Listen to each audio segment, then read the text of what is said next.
As a spokesperson for the Toledo Alcaldes Association, who are the traditional representatives of all 39 of our villages, including these buffer communities that we speak about, we have nothing official from the government of Belize or from U.S. Capitol to indicate one way or the other that they have applied or in the process of applying or whatever the case might be for a renewed license to explore.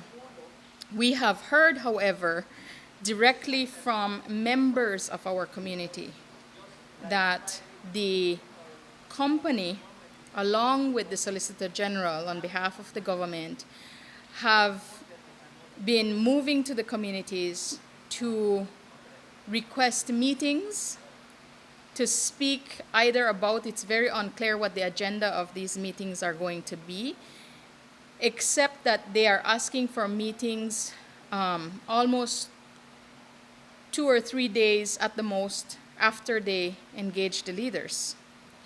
The leaders have told them that's inadequate notice. That's not, we have our customary process that we follow if we are to call a community meeting.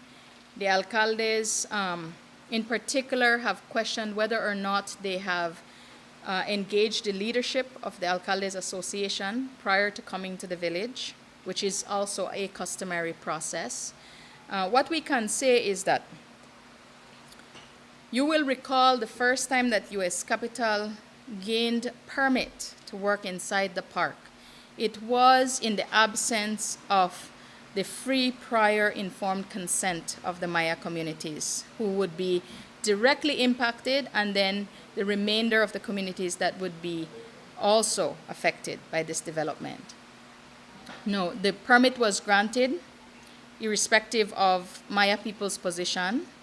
And at that point in time, the government had told us that, well, the matter is still before the court whether or not you have rights to those lands. We are now in 2018.